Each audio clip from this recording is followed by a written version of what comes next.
Oi, viajantes da vida! Você já parou para responder às crianças quando elas dizem assim, de onde é que veio isso? O que criou aquilo? De que é feito aquilo? Pois é, essas dúvidas sobre como as coisas são feitas, como as coisas começaram, elas são muito importantes, porque elas levam a gente a buscar na ciência as respostas. Na nossa próxima viagem, nós vamos com Kardec aprender como tudo começou. Então, enquanto roda a vinheta, você já aproveita, se inscreve aí no canal, acione o sininho para receber as notificações, deixa um like agora, se não gostar você pode mudar para dislike depois e, sobretudo, comente lá embaixo. Deixa um recado para a gente saber como é que você está recebendo esse trabalho. Desde já, obrigado e boa viagem!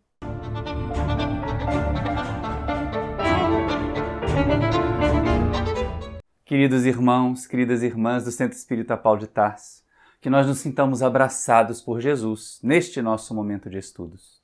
É interessante quando a gente para observar em torno de nós. Tudo tão perfeito, tudo tão organizado, a natureza pelo menos. A gente às vezes bagunça bem o ambiente em torno da gente, mas o ambiente ao natural, as nossas estrelas, o movimento dos astros, tudo tão organizado, tudo tão certinho, tudo tão no lugar. E aí vem aquela pergunta, mas de onde é que veio isso? Como é que isso começou?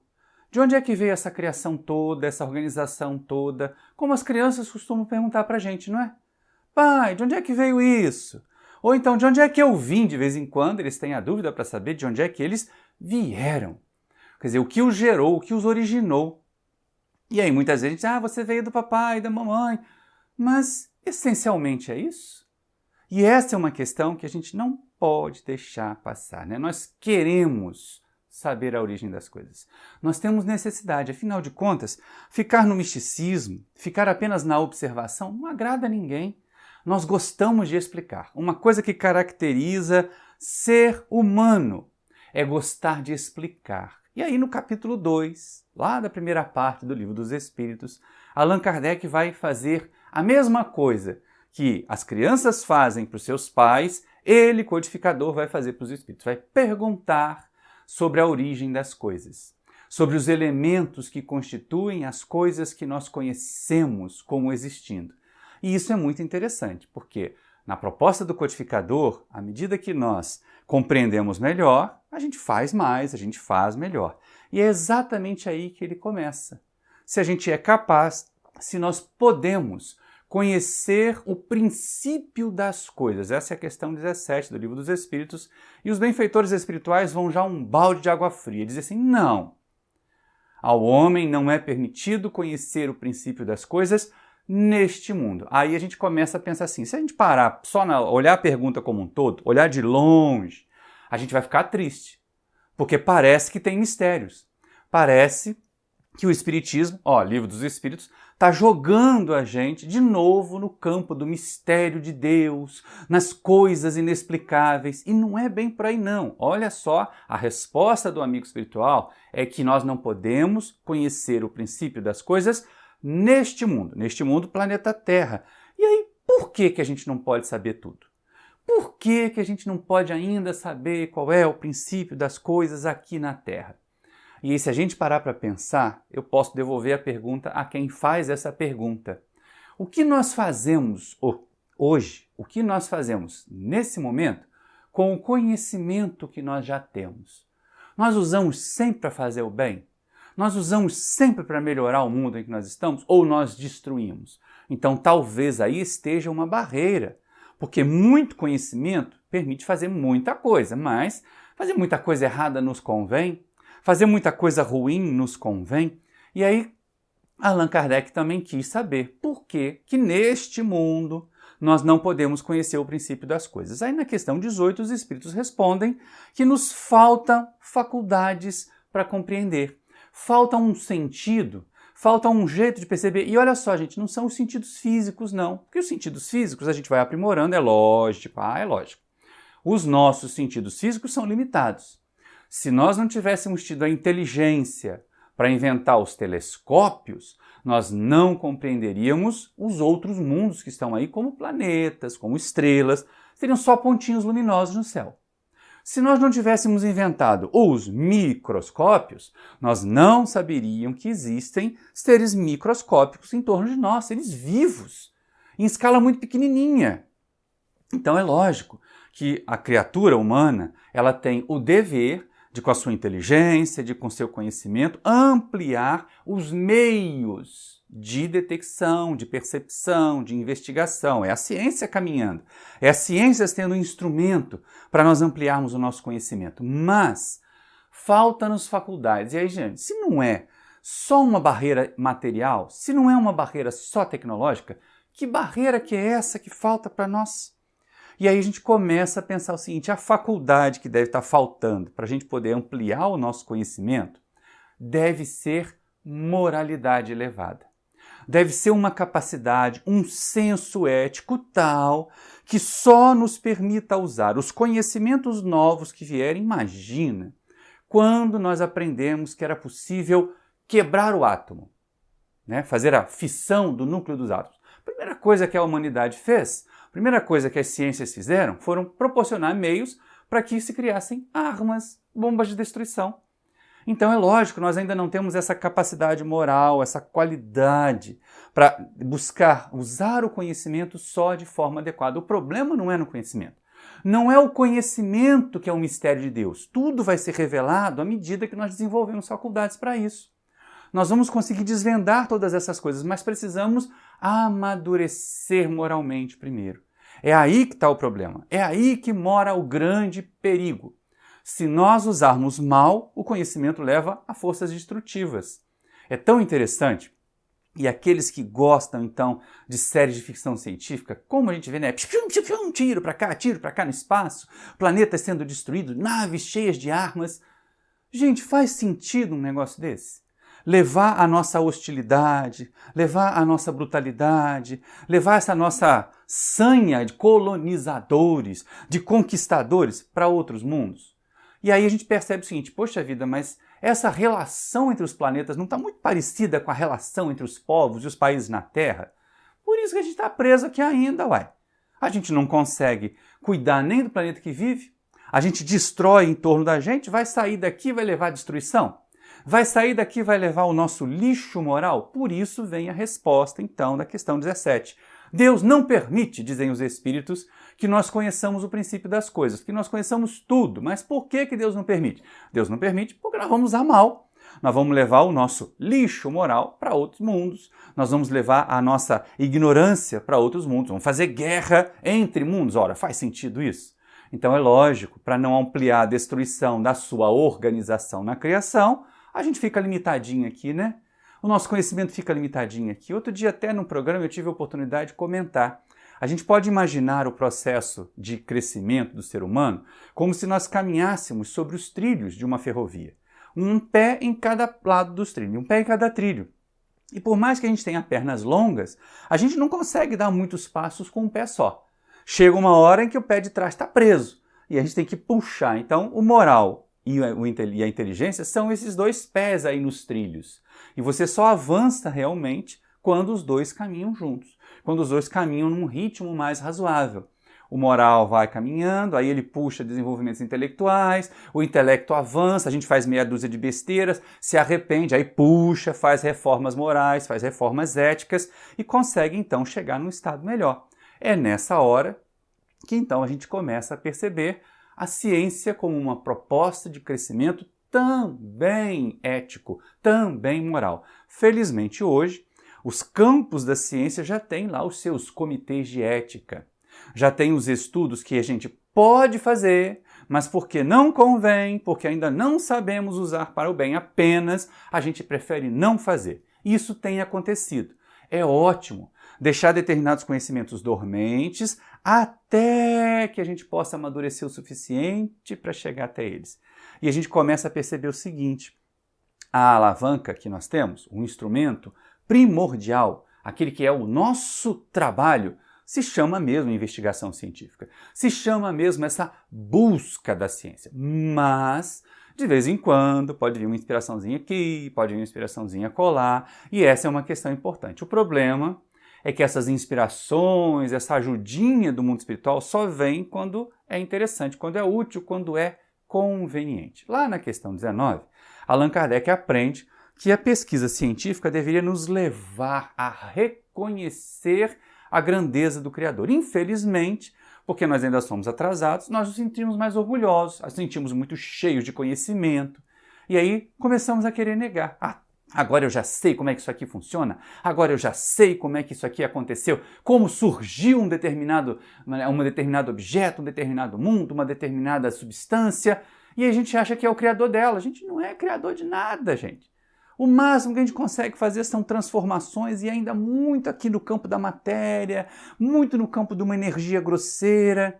Então o que é importante é a gente entender o seguinte: a doutrina espírita nos propõe: tome da ciência, vai estudar, mas não deixe de amadurecer moralmente. Daí a importância daquele chamado tríplice aspecto que a doutrina espírita tem. Ela é filosofia, porque a gente começa com cogitações, e nós vimos muito bem isso se vocês forem pesquisar aqui no capítulo 2 da primeira parte, em que a gente tinha uma ciência lá no século XIX, em meados do século XIX, uma ciência imatura, uma ciência que ainda tinha muito a descobrir.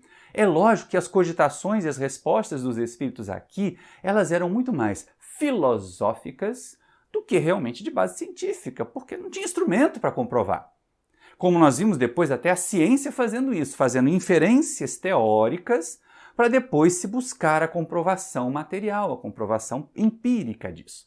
Mas a ciência, então, ou aspectos da doutrina espírita, filosofia, ciência e religião, eles seguem esse encadeamento. Não é religião no sentido de credo, no sentido de uma determinada denominação religiosa, mas no sentido de religiosidade, de aproximação de conceitos éticos e morais, de boa convivência, de harmonia, de respeito. Isso é que é o conceito de religião com religiosidade no Espiritismo. É algo que nos torna pessoas melhores, do ponto de vista ético, do ponto de vista moral. A ciência nos torna pessoas melhores do ponto de vista intelectual. Então a gente precisa da filosofia, da ciência e da religião para poder começar fazendo as inferências, começar fazendo as perguntas, usar a ferramenta da ciência para chegar em algumas respostas e aí colocar lá a ética e a moral da religião para poder usar bem o conhecimento que foi adquirido. E esse é que é o problema. Os comentários que os espíritos fazem na resposta da questão 19, é de que, infelizmente, a criatura é orgulhosa e ela nega o Criador, enquanto que, aprofundando o sentido da ciência, nós deveríamos reconhecer a grandeza do Criador. Gente, tem cientista que até hoje atribui mutações genéticas ao acaso. Acaso é desordem. E aí o que a gente observa é que uma mutação, normalmente, ela aprimora os seres. Ela transforma, pode ser até um vírus, tá? Não estou dizendo que é melhor para nós, mas a mutação, a transformação, aquelas observações que nós fazemos, elas aprimoram aqueles seres e só prevalecem os aprimorados. A gente está vendo isso aí agora durante essa pandemia, as mudanças de variantes, aquelas que são aprimoradas para eles, mais eficientes para eles, para a mecânica dos vírus, elas acabam se tornando predominantes e as outras acabam desaparecendo, porque já aprendemos a desenvolver anticorpos em relação àquelas que prevaleceram. Por isso vêm as mutações, por isso vêm as novas variantes, e a gente então tem que estar sempre muito atento. Ora, se essas transformações que ocorrem são ordem, acaso não produz ordem, gente? Acaso é desordem? Se nós olhamos para os planetas, se nós entendemos hoje as leis de gravitação e conseguimos calcular, prever, ora, o acaso não tem cálculo, ele acontece de repente, ele nem se repete. E nós vemos hoje fenômenos astronômicos com repetição precisa, né? Aquelas colocações no tempo precisas, com massa, com energia, com tempo, tudo reguladinho, tudo calculável. Ora, então existe uma lei de ordem por trás disso aí. Por isso deveria nos conduzir ao Criador. Mas cadê nossa vaidade, nosso orgulho, nossa falsa suposição de que nós somos muito sabidos, faz a gente esquecer, ignorar o Criador e deixar a ideia de que a gente pode saber tudo, que aconteceu por acaso, que o que está aí está para ser desvendado, mas a gente não se pergunta exatamente o que foi criado. E é nesse momento que nosso orgulho nos faz frear, é um limite. Aí a gente pensa de novo na questão 17, por que Deus não permite? O nosso orgulho é um limite. O nosso orgulho é um freio para que nós não conheçamos mais. Porque se a gente vai conhecer cada vez mais e fazer cada vez mais bobagem, a gente se destrói. É o que a gente vê daquelas sociedades distópicas de alguns romances aí, né? Que passam por um apogeu, elas crescem, mas elas são orgulhosas, elas não têm ética, não têm moralidade, elas se destroem. E aí nós vemos, de repente, na mesma localidade, o surgimento de coletividades mais bárbaras. Bárbaras no sentido romano da coisa, né? Daquela civilização que se achava muito importante, a romana, e de repente substituída por criaturas que tinham menos desenvolvimento filosófico, menos desenvolvimento intelectual, menos desenvolvimento científico. Mas porque acabamos usando mal e fazendo, então, com que houvesse esse retrocesso. Mas a ciência, ela é dinâmica, e essa é uma questão interessante. Os espíritos também dizem a Kardec, lá na questão 19, que a ciência substitui sistemas por sistemas, para provar que a gente não tem a sabedoria plena, para provar que a gente não tem conhecimento absoluto. Em ciência não tem sistema absoluto, não existe conhecimento absoluto, não tem verdades absolutas que a gente diz, é assim para sempre. Não é. Olha o que aconteceu na Idade Média, em que os alquimistas ficavam lá misturando coisas que eles não sabiam do que eram, estavam usando, né, para tentar chegar lá no elixir da longa vida, que prolongasse e desse a imortalidade, ou que transformasse todos os metais em ouro. Coisa bem, muito mais do misticismo do que da ciência. E hoje nós temos a química, que continua pegando coisas que já existem. Ela não cria. Ela pega coisas que já existem, mas porque nós temos a ciência da transformação, o conhecimento das reações, mais conhecimento sobre as ligações químicas entre aqueles elementos que constituem aquela parte de matéria que a química transforma, nós sabemos fazer transformações interessantes. Mas a ciência hoje só transforma, ela não cria nada. E aí a gente começa a perceber que da alquimia para a química, olha que passo gigante. Da mesma forma, e aí com todo respeito, porque enquanto nós estamos aqui, para a maioria de nós, a mecânica newtoniana, a física de Newton, ela é perfeita, né? Primeira, segunda lei, a terceira lei da ação e reação, tudo isso funciona bem pra caramba no mundo materialzão aqui do nosso planeta Terra. Mas sai daqui, começa a ver os fenômenos astronômicos, começa a ver situações em que nem a luz escapa de uma atração gravitacional. A gente não vai conseguir explicar com a física de Newton. E aí vem a física de Einstein, a física relativista, que começa lá nas proposições teóricas de Albert Einstein de 1907 até 1915. Olha só, novinhas. E bem depois do Espiritismo, hein, gente? Bem depois das informações que estão contidas aqui no capítulo 2 do Livro dos Espíritos. De vez em quando a gente tem que se perguntar, será que esses cientistas estudaram o Livro dos Espíritos antes de fazer suas propostas teóricas? Porque de vez em quando parece mesmo revelação do que viria muito tempo depois. E é exatamente aí. É exatamente com relação a essa busca dos cientistas e por que a ciência impulsiona o progresso e por que nós precisamos de progresso científico para poder também promover o progresso moral, para ter tempo da criatura desenvolver o progresso moral, porque se a gente ficar, se no passado, buscando sempre a sobrevivência, a plantio de subsistência, a agricultura de subsistência, a caça para sobreviver, que tempo nós teríamos para pensar e evoluir intelectualmente e moralmente? Não teria. Então é lógico, vem o progresso tecnológico para que nos sobre tempo do esforço material para que a gente possa desenvolver um outro campo nosso, que é o lado da espiritualidade, que é o lado do intelecto, que é o lado da moralidade. Tudo isso precisa se desenvolver, daí a ciência ser um instrumento. E é nessa hora que Kardec faz uma pergunta interessante. Bom, além das pesquisas da ciência, questão 20 aqui do Livro dos Espíritos, além das pesquisas da ciência, será que tem uma ajudinha aí do mundo espiritual? Claro, Kardec não perguntou desse jeito. Mas essas coisas poderiam ser reveladas às criaturas humanas? E aí os Espíritos respondem assim, se Deus achar útil, elas podem ser reveladas. Mas mesmo assim, tudo tem um limite.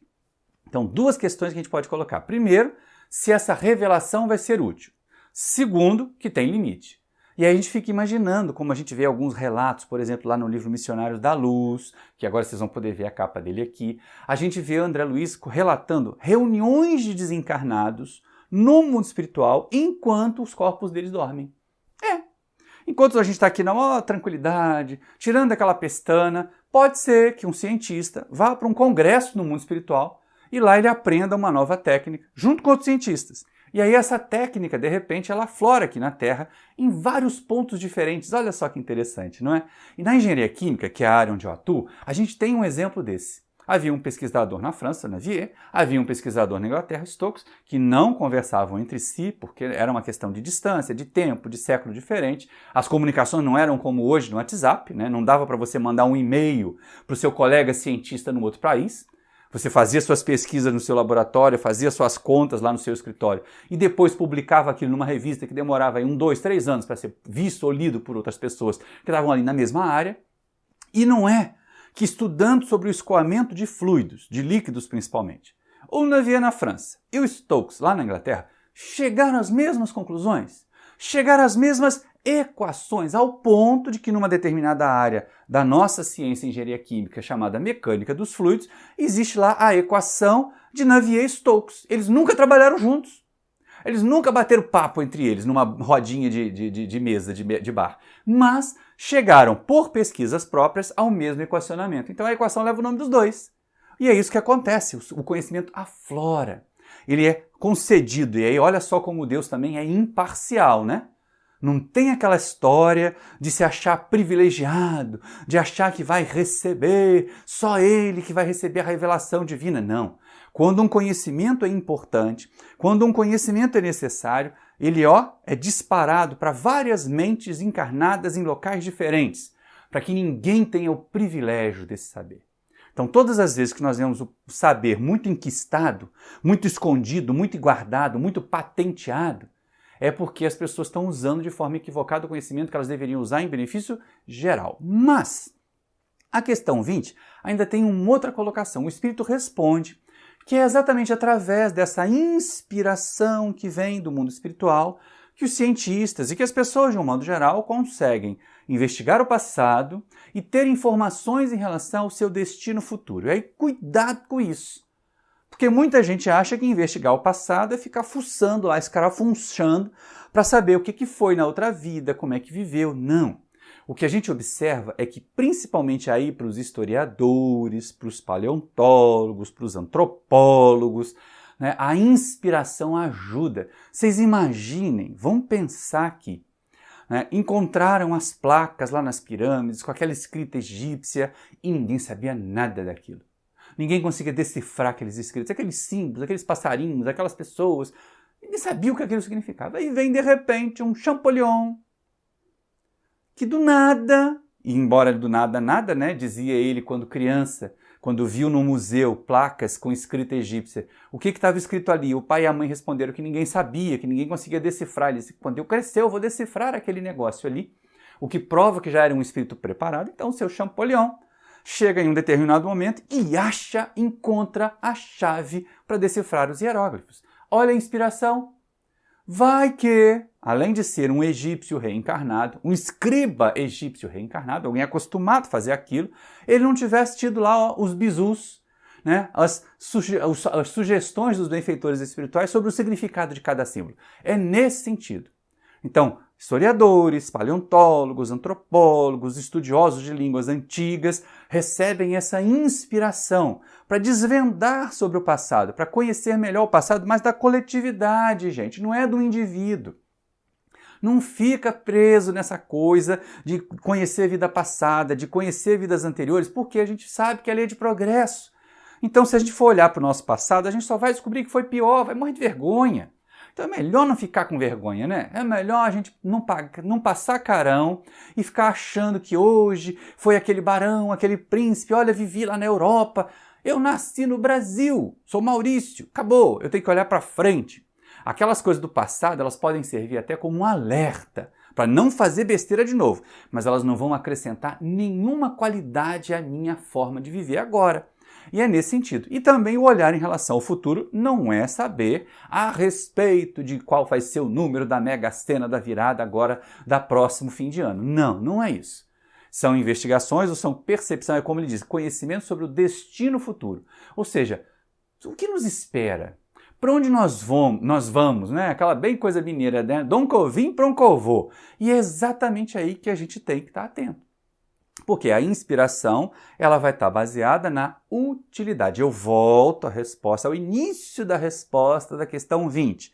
Se Deus achar útil, nós podemos receber revelações. Revelações científicas, revelações... E aí vamos ver acontecer, como acontece em vários momentos da história da humanidade, uma espécie de surtos tecnológicos. Vocês já repararam isso? Que a gente vinha lá a sociedade caminhando muito devagar, né? As carroças, os cavalos, de repente surge um motor, a explosão, e a gente muda rapidamente a forma de transportar as criaturas. Não é? É um surto tecnológico. São esses momentos em que a revelação, em que a inspiração do plano superior se faz mais forte para impulsionar o progresso da humanidade terrena. E é exatamente nesse ponto que Allan Kardec, então, entendendo agora que há limites e que os limites são o nosso orgulho, que os limites são o mau uso que nós podemos fazer do conhecimento que temos, por isso é melhor não ter o conhecimento para não fazer bobagem com ele.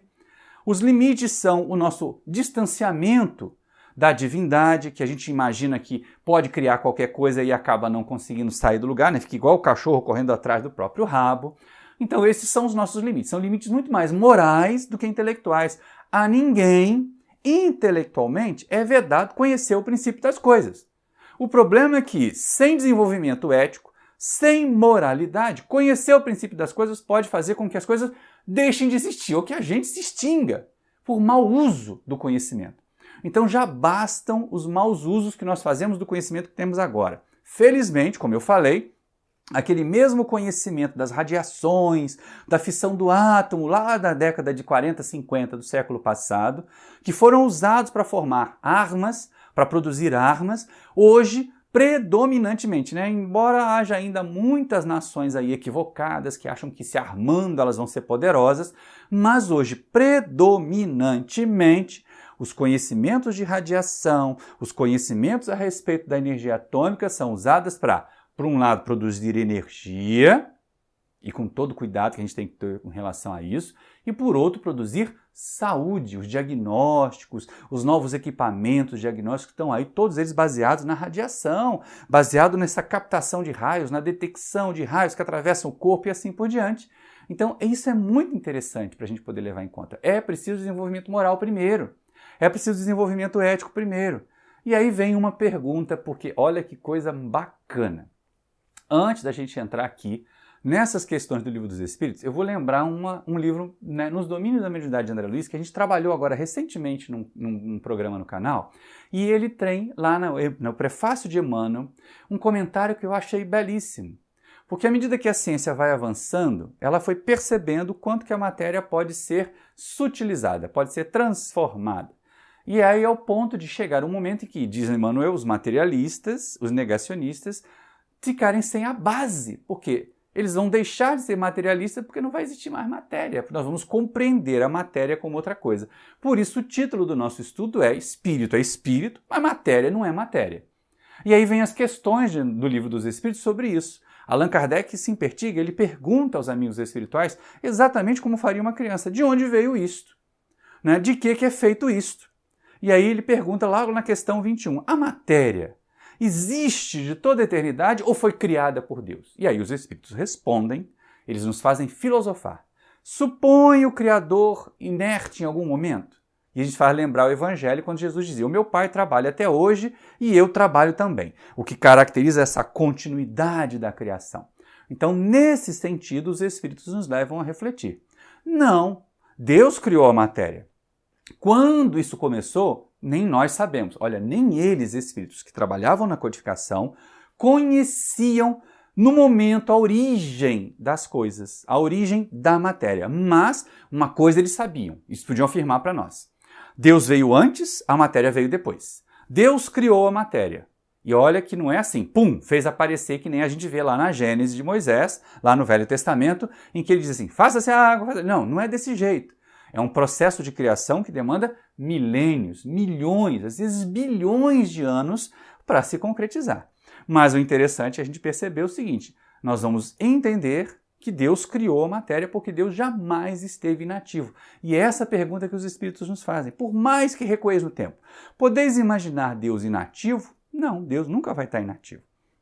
E aí a gente começa a aprender com os espíritos que a matéria pode assumir vários estados. Ela não é apenas essa coisa densa, grosseira, que nós pegamos, medimos, que nós podemos colocar nos nossos instrumentos de medição. E tanto que os espíritos respondem assim, olha, matéria é ponderável, matéria é mensurável, para vós. Mas para nós tem muita coisa que é matéria e que para vocês não seriam, porque a gente não é nem capaz de perceber.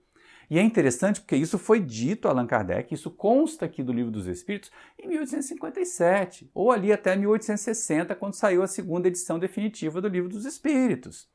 Mas, gente, essas mesmas constatações vieram depois, pela ciência, quando se procura por aí explicar fenômenos que, com o vazio, não se explicam. Eu me lembro ainda quando eu comecei o curso de graduação, o professor de física falou a respeito do tal do éter, que era uma teoria do passado usada para explicar determinados fenômenos como se todos os corpos do universo estivessem ligados por algum tipo de matéria etérea, o éter, e essa matéria etérea então é que garantia essa união, que garantia que a gente não se desfizesse por aí.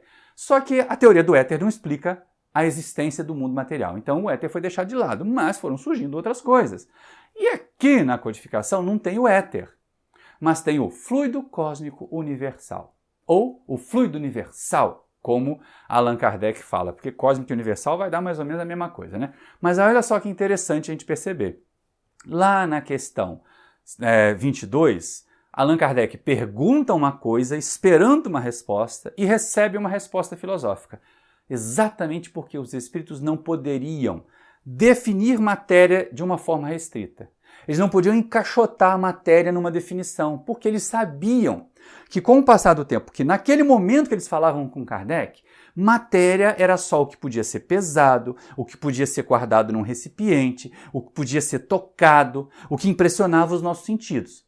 Mas que o futuro, a ciência do futuro ia trazer informações sobre outras formas de matéria, muito mais sutis. Então, quando Allan Kardec pergunta assim, o que é matéria? Os espíritos respondem de um jeito que é inesperado, pelo menos para mim. Porque eu, como um cientista, esperaria que ele me desse uma definição de aglomerado, de aglutinado de átomos, ou então de energia condensada, mas usar energia condensada é ir para Einstein na teoria da relatividade, o E igual a mc2 lá, né? Energia igual a massa vezes a velocidade da luz ao quadrado. Não é por aí. Isso não tinha chegado antes, isso não existia na época de Kardec. Então eles respondem assim, a matéria é o laço que prende o espírito. Ou seja, é um instrumento, é o meio pelo qual o espírito atua sobre a criação. Aí lógico que depois Kardec vai perguntar o que é espírito. Mas vamos ficar aqui pensando um pouquinho sobre matéria, porque assim, a gente precisa expandir, né? Abre a cabeça aí. Mesmo que você não seja um cientista, mesmo que isso não te empolgue, conhecer, aprofundar, vamos com o Livro dos Espíritos, porque isso ajuda a gente a filosofar, pelo menos, a ter uma compreensão mais ampla. Matéria não é só o que você vê, o que você toca, o que te toca. Matéria é muito mais. E mais do que isso, essa que é a questão que vai aparecer depois, né? Matéria vem do fluido universal. Os espíritos disseram a Allan Kardec que a matéria que nós entendemos, que a matéria que nós conhecemos é originária da aglutinação, da condensação, como seja, desse chamado fluido universal. E lembrando o seguinte, em 1850, qualquer coisa que não fosse sólida era chamada de fluido. Então você tinha água, era fluido. Ar era fluido. Mas eletricidade, que a gente sabe hoje que é energia, era fluido para eles também. Era irmã da água, olha só.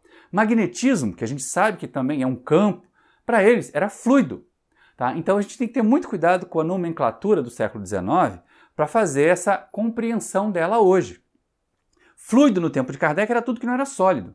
Hoje, na ciência, nós sabemos que fluido são aquelas coisas materiais, material mesmo, que pode ser medido, pesado, ponderado, né, e que se deforma continuamente sob a ação de qualquer forçazinha. Qualquer tensãozinha ele já está se movimentando. E sólido é aquilo que não se deforma, sujeito a esse tipo de tensão, a esse tipo de fricção. Mas o que é importante de entender é o seguinte, essa matéria toda, dizem os espíritos, vieram da aglutinação, da condensação deste fluido universal. Uau! Mas isso foi dito muitos e muitos anos do Sr. Albert Einstein trazer para nós a teoria da relatividade geral e embutir ali também, nos seus estudos de termodinâmica, esta percepção da possibilidade de interconverter energia, esse E aqui, em matéria, aquele M lá, né, uma coisa na outra, ou seja, matéria virava energia, energia virava matéria, e agora o Einstein tinha a equação para a gente poder quantificar, para a gente saber quanto de matéria era necessário para gerar uma determinada quantidade de energia, quando essa matéria se desfizesse, ou quanto de energia era necessário para formar uma determinada quantidade de matéria se essa energia se condensasse. Então a matéria deixou de ser matéria. A matéria passou a ser energia, passou a ficar agarrada a essa ideia de fluido universal, que para a época era um fluido, mas que hoje nós entendemos que é essa energia primordial, essa energia primitiva, porque a eletricidade, Kardec também pergunta, a eletricidade é fluido universal? É uma forma dele, dizem os espíritos. Então, essa energia primordial, essa energia inicial, ela se modifica, a energia térmica, a energia elétrica, o magnetismo, a energia luminosa, que a gente consegue perceber, que a gente consegue captar, mas tem muito mais, e essa é a questão. Já se teoriza, isso aí é início do século XX, mais de 50 anos depois da codificação, mas os cientistas chegaram quase à mesma conclusão que os espíritos trouxeram aqui, que existe muito mais coisa no universo do que a gente consegue detectar, do que a gente consegue medir. Então a gente tem que procurar, porque os efeitos dessas coisas estão aí. O que a gente precisa é buscar explicação. Daí a importância da ciência, daí o espiritismo ser uma doutrina pró-ciência. Negacionismo científico e espiritismo não combinam entre si. A gente tem que estar sempre muito atento e tem que estar sempre repetindo isso nesse período meio sombrio aí que o nosso movimento passa de tantos negacionistas da ciência. Mas o que é interessante é a gente colocar o seguinte, olha, toda a matéria, dizem eles lá na questão 30, vem desse material primitivo, vem desse fluido primitivo. E o que muda nas propriedades? Kardec perguntou, por que uma coisa é doce, outra é salgada? Por que uma coisa é veneno, a outra é saudável? Por que uma coisa é sólida, a outra é fluida? E aí os espíritos respondem pelo arranjo. E olha só, não havia microscópio de varredura eletrônica, não havia como detectar o tamanho das moléculas. Átomo ainda era uma coisa indivisível, era uma bolinha indivisível que se juntava com outros átomos. Eles já sabiam que existia, eles sabiam que tinha diferentes, mas não sabiam como, não tinham visto ainda um átomo, né? Então olha que interessante.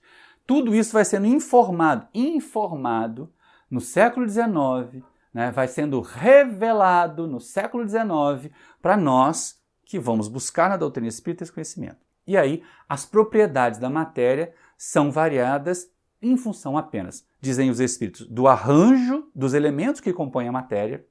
E aí não vamos ficar presos, né, aos elementos químicos lá da tabela periódica, mas a essa energia primordial, ao fluido universal, que se condensa e se rearranja em estruturas diferentes, em corpos simples, em corpos mais complexos, em moléculas simples, em moléculas mais complexas, mas estamos tudo ali, é tudo fluido universal.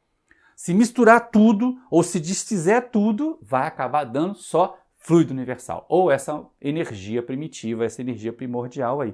Então é muito interessante a gente perceber, voltar aqui com a equação do Einstein, para a gente pensar, não para ficar definindo matematicamente as coisas, mas para a gente lembrar. Os espíritos já haviam dito o que o cientista foi propor para nós muito tempo depois. Então é muito interessante, e aí vem aquela pergunta, será, gente, que o Einstein estudou o Livro dos Espíritos?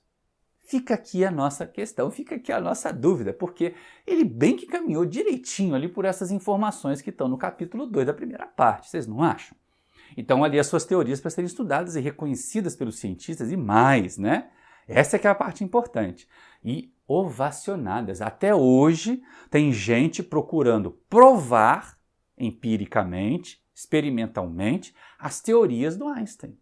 Aquelas propostas que ele foi, né, buscar ali na sua teoria física, na sua matemática, nos seus conhecimentos geniais. Mas lembrando que Albert Einstein também tinha uma característica de um desenvolvimento moral gigantesco, né? Era uma criatura que pensava a paz, que buscava a paz, que valorizava o ser humano. Então a gente tem que levar isso em conta. Agora, é interessante a gente perceber o quanto que o Livro dos Espíritos e a ciência estão de acordo. Agora voltamos então ao laço que prende o espírito. Deixando de lado um pouquinho essas investigações mais científicas aí sobre matéria, elas estão todas aqui no capítulo 2 do Livro dos Espíritos, da primeira parte, mas vamos voltar uns passos e estudar essa frase dos Espíritos na resposta da questão 22. É o laço que prende o Espírito. Que laço é esse? E essa é uma questão interessante. Espírito é diferente de matéria. A gente viu nesse caminhar todo que a matéria acabou deixando de ser matéria, né? Ela acabou virando energia. Ela acabou deixando de ser essa coisa concreta. O mundo em que nós tocamos, que nós pisamos, né, que nós sentimos, ele é aparente. Ele é apenas uma aglutinação temporária dessa energia primitiva que a gente já falou antes e que os Espíritos ensinaram a Allan Kardec aqui, que foi chamada de fluido universal. Mas o que é interessante a gente levar em conta é que espírito não. Quando Allan Kardec pergunta o que é espírito, eles respondem lá na questão 23 que é o princípio inteligente do universo. Opa, isso é diferente. É mais ainda quando a gente descobre que esse princípio inteligente, ele é alguma coisa que não é matéria. Como os espíritos dizem lá na 23A, né? Para nós não é nada. Para eles, seu espírito é alguma coisa. É muito difícil para eles definirem para nossos conceitos, para as nossas ideias de palpabilidade, ponderabilidade, de mensurabilidade, o que é o espírito. Então a gente define espírito como inteligência. Causa, né, essa elemento inteligente do universo. Essa inteligência é um atributo do espírito. Questão 24. Mas, na Terra, a gente só consegue perceber o espírito quando essa inteligência se manifesta. Mas para essa inteligência se manifestar, ela tem que se ligar à matéria. Então aí é que aparece essa relação de espírito e matéria e, de novo, o título do nosso estudo. Espírito é espírito, mas matéria não é matéria. Porque a matéria virou energia essencial, virou esse elemento aí mais sutil, que é o fluido universal, mas o espírito continua sendo uma individualidade. Esta é a questão. Como o espírito, ele é uma individualidade. Ele pré-existe e ele sobrevive à sua ligação com a matéria. Mas, para ser percebido, e isso é importante, para ser percebido, ele tem que estar ligado à matéria. Ele precisa intelectualizar a matéria. Aí a gente começa a fazer associações. Espírito é o princípio inteligente do universo. Bom, se é princípio inteligente, a inteligência é um atributo. A inteligência é uma característica do espírito, mas ela não é tudo. Só que nós aqui encarnados, nós no mundo material, só conseguimos perceber as manifestações da inteligência. Foi assim que aconteceu com a codificação, como nós falamos até em estudos anteriores. Então é interessante a gente colocar isso. Inteligência não é espírito. O espírito não é só inteligência, mas nós só percebemos o espírito se houver uma manifestação inteligente. Se ele ficar quietinho, se ele não fizer nada, se ele não interferir no mundo material de forma inteligente, a gente nem percebe que tem espírito ali. Por isso que Paulo dizia que nós estávamos cercados por uma grande nuvem de testemunhas e ninguém via nada. Porque eles estavam só testemunhando, eles não estavam interferindo, eles não estavam interagindo conosco. E aí vem uma questão que é proposta. Allan Kardec pergunta se assim como a matéria tem lá aquelas funções, muitas propriedades, o espírito também é uma propriedade da matéria. Não, o espírito é independente de matéria. E aí, olha que coisa interessante, né? Os espíritos, então, criam uma hierarquia. O espírito subordina a matéria para que essa matéria manifeste a inteligência do espírito. E aí Allan Kardec, que não é bobo nem nada, pergunta assim, mas a gente pode imaginar matéria sem espírito e espírito sem matéria? Matéria sem espírito é a coisa mais mole. Pensa numa pedra, olha a pedra, parece que não tem nada ali, né? Só matéria. Agora, espírito sem matéria é mais difícil, mas os espíritos amigos respondem assim, pode-se, pelo pensamento, ou seja, espírito que não haja sobre a matéria, espírito que não esteja atuando inteligentemente sobre a matéria, para que nós aqui, espíritos encarnados, percebamos a existência e a presença deles, a gente vira uma abstração, vira um negócio difícil de definir, mas continua aí, continua presente e continua nos observando. E essa é uma questão interessante. Nós chegamos então, finalmente, à questão em que Allan Kardec define que Deus, espírito e matéria são os três elementos constitutivos do universo. Quer dizer, tudo que existe, que a gente consegue observar ou pensar, tem a ver com o espírito, atuando sobre a matéria, e com um criador criando tanto o espírito quanto a matéria. Pronto. É o que dá para a gente fazer no século XIX, e olha, eu confesso que é o que dá para a gente fazer ainda no século XXI, em relação a essa tríade aí, Deus, Espírito e Matéria, elementos constitutivos do universo. Agora, o que é importante a gente entender, a gente considerar que os Espíritos referenciaram essa energia primordial, esse fluido cósmico, esse fluido universal, vou falar cósmico quantas vezes, a gente aprendeu assim, esse fluido universal como sendo o constituinte da matéria e como sendo o laço que permite que o espírito manifeste a sua inteligência para o mundo material. Essa aí é uma questão interessante e esta aí é a explicação. Agora, voltando a essa questão, tudo isso 1857, 1860. A ciência chegou a isso 1915, 1907, 1915, daí para frente. Até hoje tem gente tentando provar o que o Einstein propôs teoricamente, então não provou tudo. As teorias do Einstein, muitas continuam teorias. Pouco tempo atrás o pessoal estava procurando aí o bóson de Higgs, a chamada partícula de Deus. Que bom que fizeram essa associação, né? Mas a gente começa a perceber que, na verdade, o que a ciência hoje conquista pelos seus caminhos, pelos instrumentos que vai desenvolvendo, foi revelado no Livro dos Espíritos. Nós temos a revelação desse conceito de que matéria é simplesmente energia condensada lá no Livro dos Espíritos. E de que o espírito é uma entidade diferente da matéria, separada da matéria, que pode existir sem matéria, mas que nós só vamos compreender quando ele tornar a agir inteligentemente sobre a matéria. Allan Kardec vai terminar esse capítulo, e nós vamos terminar o nosso estudo, com uma reflexão magnífica, magistral, porque ela também vai remeter à ciência, né? Olha para o universo. As distâncias entre os orbes são gigantescas, tanto que a gente mede em ano-luz, né? Ano-luz não é um tempo, ano-luz é a distância que a luz percorre em um ano. Olha, coisa pra caramba.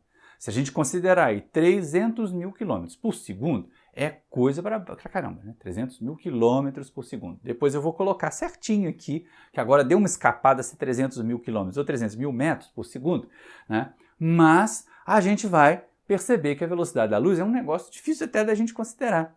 E o tempo de um ano, a luz percorre uma distância tão grande, tão grande, tão grande, que a gente passou a chamar essa distância de ano-luz. E aí, o que existe entre um globo e o outro? O que existe entre um planeta e outro? Será que lá fora da atmosfera da Terra é o vácuo absoluto? Ah, tem alguns conceitos em ciência, e eu posso falar sobre isso, porque já dei aula dessa disciplina, em que a gente considera lá o vácuo absoluto. Né? Quando não existe nada, quando não existe matéria nenhuma, quando não existe pressão nenhuma, quando não existe atmosfera nenhuma. Mas será que o vácuo absoluto existe no conceito da criação? E olha que na questão 36 do Livro dos Espíritos a gente aprende que não.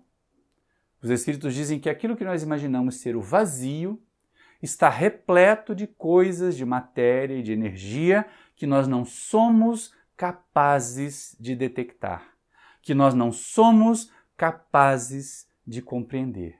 Puxa vida! Isso sim é que é fazer a gente perceber a grandiosidade do Criador. Não existe espaço vazio na criação. Não existe nada na criação. Tudo está ali, ó. A gente vai sempre ter criação, a gente vai sempre ter observações, a gente vai sempre ter coisas a descobrir. Ah, mas não é matéria como nós entendemos. É, não é matéria como nós entendemos. Mas a ciência está aí até hoje, de novo, aquelas proposições teóricas da física relativista, procurando a tal da matéria escura, que é a matéria que não é impressionada pela luz, procurando a tal energia escura, que ajuda ou que força os corpos a se desagregarem, se afastarem uns dos outros. Gente, isso tudo está em campo teórico. E os cientistas acreditam e procuram, como procuraram o bóson de Higgs, né? Como procuraram lá a partícula de Deus, que era uma coisa teórica. Então, se procuram, se acreditam em coisas que não conseguem provar até hoje, mas eles acreditam que aquilo existe, porque eles avaliam os efeitos, vamos pensar o seguinte: é lógico que Deus aí está.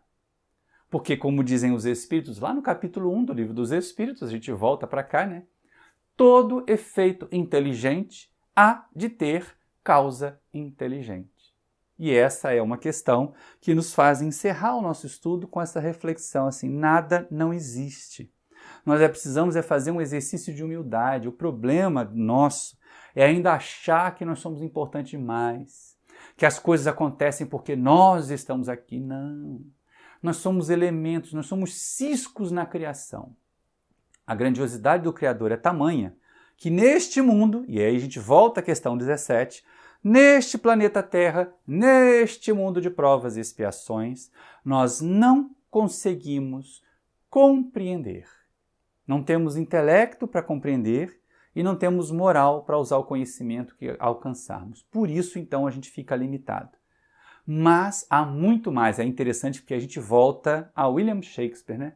Há muito mais coisas entre o céu e a terra do que pode supor a vossa vã filosofia. E os cientistas estão aí buscando a matéria escura e a energia escura entre o céu e a terra, para tentar descobrir, para tentar detectar, para tentar provar que elas existem, porque os efeitos delas eles já observam. E é interessante a gente chegar nesse ponto, fazer um exercício de humildade. Se coloca aí na condição de criatura. Olha em torno de você, olha a grandeza da criação, olha a ordem na criação, tudo colocado precisamente onde devia estar para ser como é, e agradeça a Deus, a inteligência suprema, por nos haver criado.